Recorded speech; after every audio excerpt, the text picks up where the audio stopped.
that pop up and they are required. And for our evaluation lighting, I picked other, I'm going to say we got this special lighting for Home Depot. Home Depot is very special. So I'll type that in there, right? And I'll go to continue, and I get an error. And this is kind of some new, I mean, we're used to seeing this type of error, but really we're introducing some new functionality with it, a little bit better UI, right? So now it's going to list all of the things that are required that you didn't select with bullet points. It's going to look a little bit nicer and be more functional. This is live on all products Tuesday, so that's going to be nice to see on Tuesday. This is basically saying you can't proceed. You were required to provide a number and you did not. Oh yeah, that's right, and I got that job number, and now it'll let you proceed. Okay? I'm not going to go any further in the demonstration because once I hit continue, it's going to be the same thing you're used to seeing. You enter your job description, you upload your artwork, and you move forward, right? It's going to add your job to your project. And you can add multiple jobs to this project that are all color work. You know that the client's going to need the color work done on different substrates, and you have those hard proofs, whatever. You can enter them all at once. Is there versions on here? I didn't see that. Is there one? There Okay, I is. just wanted to see if there's add versions in there. There is. Okay, good enough. 'Cause I do have that. Okay, so back to this. Any questions about the hub? Pretty self-explanatory. You guys are very comfortable in there. Yeah. Is that- And the things that you were saying were required, will we be required to actually fill those in before we're allowed to continue to the next page? No. Okay. No. So like an example would be the backlit lighting thing, environment lighting I think it was called. So that one defaults to none. And when you pick that subject, it's not going to require you to choose one. So you'll have to remember to choose that. Okay. It's a required field, but there's a selection already there for you. Yes, and all of them except that one. So color swatch defaults and the SD50 or the standard D50 lighting, all those things default except for the lighting environment, which is the backlit one. So I have a question about job numbers. So this color proof, is it going to just be added as another part to your main job? No, Or is it it total would job, be, different job it's, number? think of it in terms of what we're currently doing in PACE, right? So you got all these jobs and now you need color work and it's its own job with multiple parts in it. Okay, All right, it's going to be very similar but now in collaborate. okay. And then you put your sub-project in there or something? Or you don't have to? Yep. Yeah. There'll be a just so sub-project they at know checkout together. at the order level. Yep. And yeah, and like color work closes, or I'm sorry, projects close. Okay. Yeah. So you can't just use that same color work job for a year, sorry. Color work proof demonstration. Before we do that, just kind of some general rules. This is how we add a job to an existing order in the back end of Collateral.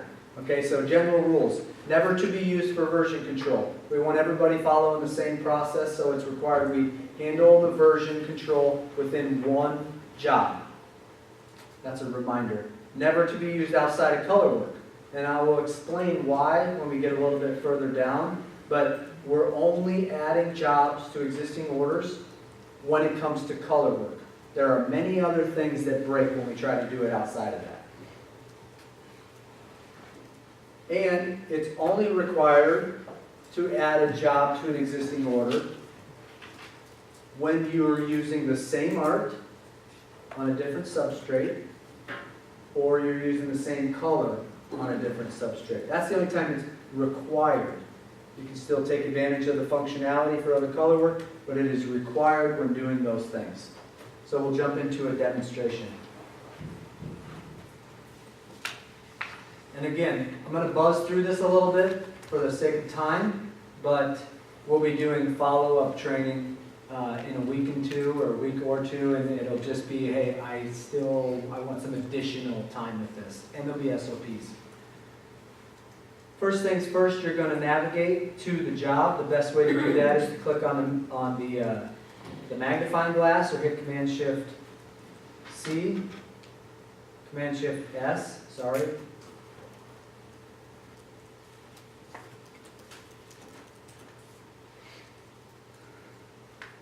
Okay, I've navigated to my order, at which point I'm going to scroll down to my order items and I'm going to click Add Product. There we go. Little tiny green text, some of you have clicked it once just to see what it does, right? I had to when it first came out. Okay, so this pops up, and at this point you're going to type in the product, and all you really need to type in is color work. Because if you remember, I created those products in the hub, they all said color work board, color work Oculus. Guess what? The naming is identical as this right here. So as soon as you typed in color work, you now have those same 5 choices. Very, very simple. This time we're going to do it on a roll. You're going to type in your job part description. This is my new job. This is where you get detailed so that you can differentiate your jobs. You know about this. And then you're going to add to an existing shipment. And I say, you don't have to do this, but I would say most scenarios you would. If you're comfortable shipping out of Collaterate, I know some people are, I know Jill is very comfortable with that. You can ship out of Collaterate, but most people, we just add it to the existing shipment because you're not shipping out of Collaterate. And you'll hit save. But before you hit save, very, very important, this is in your SOP and it's highlighted. If you hit save at this step, you are now required to finish the rest of the process. You have to. Why do you have to? Because I just created this job, which is down here at the bottom now under order items. I just created this job and it just integrated into Paste, and now that job exists in both Prestige and in the color work queue for them to move forward, but you haven't even defined it yet. It's just a shell of a job at this point. The only thing in there is its defaults. Everything that defaults when you open the hub, that's what's set right now. So now we're gonna go in and we're gonna edit that. These next few steps, they can be done in any order, but I highly, highly recommend you start with job choices and properties. You know that tool that we told you to never go in and play with? Yeah. Right. And you click on the requote button. Coming in here, everything. This feels wrong. If you've ever been in here before, if you've ever been in here before, you're used to opening this and seeing a whole host of things that you never really see. Things that we hide on the hub because that's what's happening in the background to get you your price. And that's why we don't want you in there on any other product, because there's just a whole bunch of things in there that you're impacting in a negative way when you're tweaking them.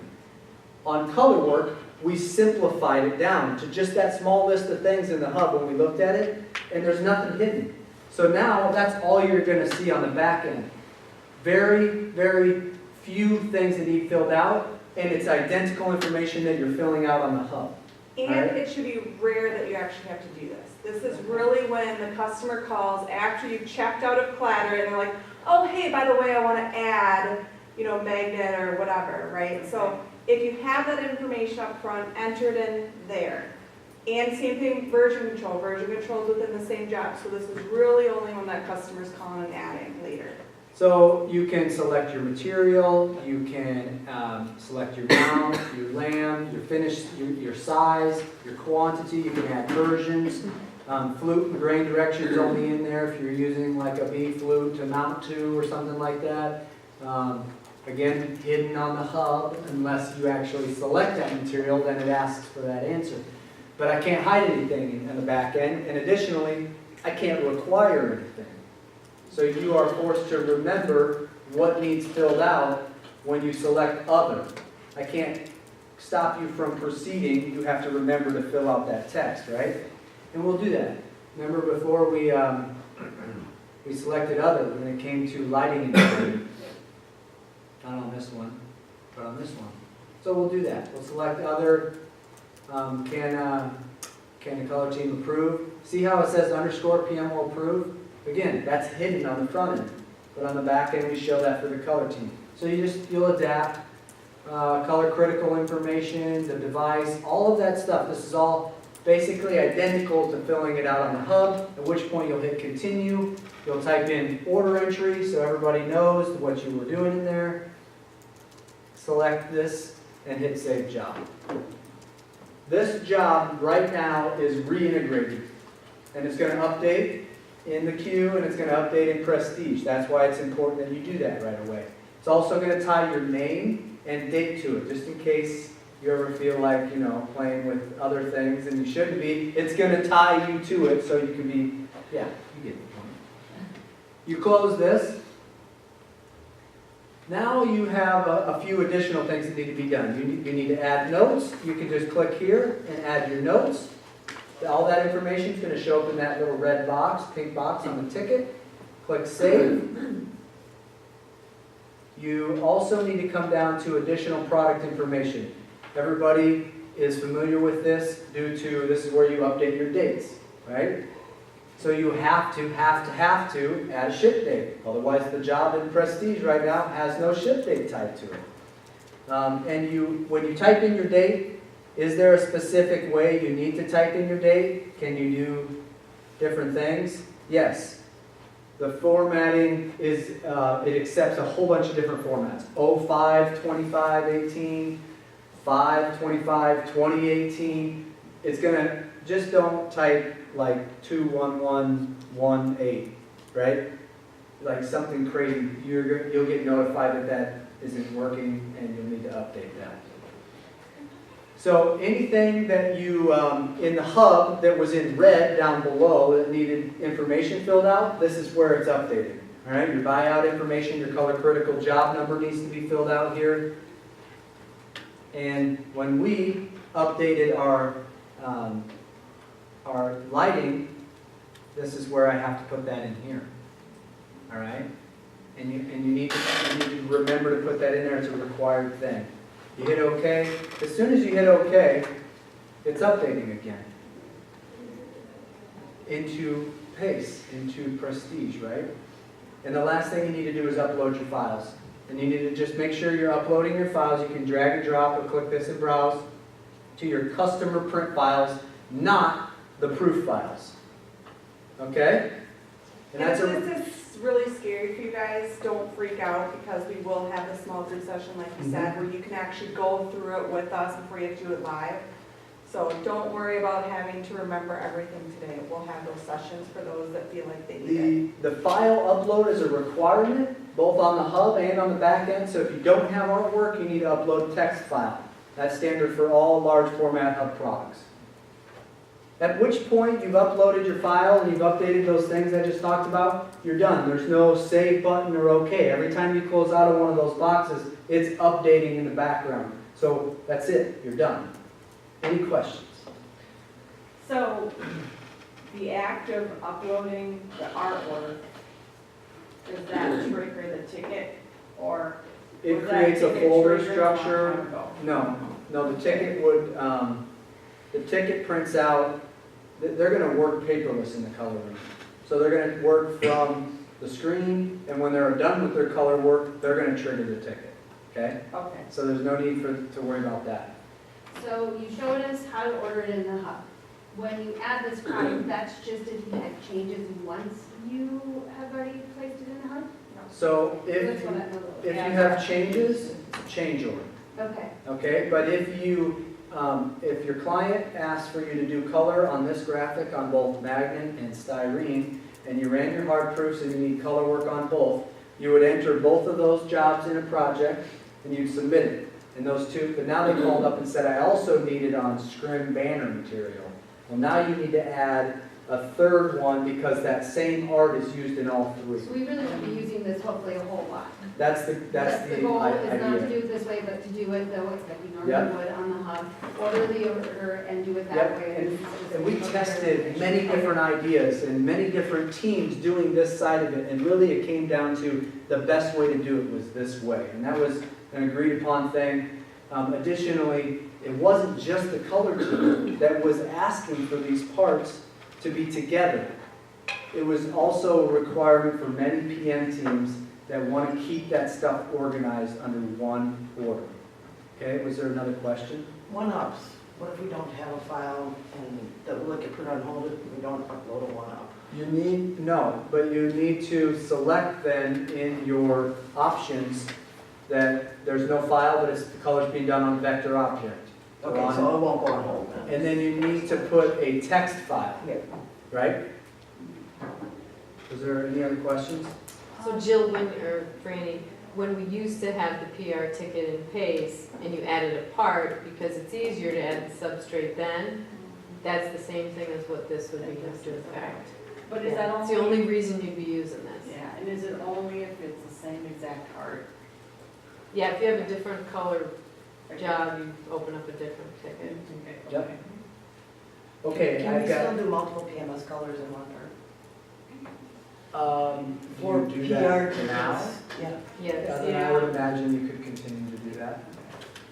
And then they're still utilizing the color notes, like once the color is approved, is the color team putting in information in color notes, and then that's Yep. staying the same as it is. Yep, we're actually gonna automate a notification to you, so as soon as they create it, it's gonna automatically send you the notification, and you'll have that email forever, as long as you're not filtering them or whatever, and it'll just send you that information. Now you'll know that that note's done, and you can go apply it to that original job. And those color notes stay forever. Right. Okay, 10 minutes to go through our new proof types. Number 1, the finishing team that reports to Laura and the hand finishing team that reports to Linda often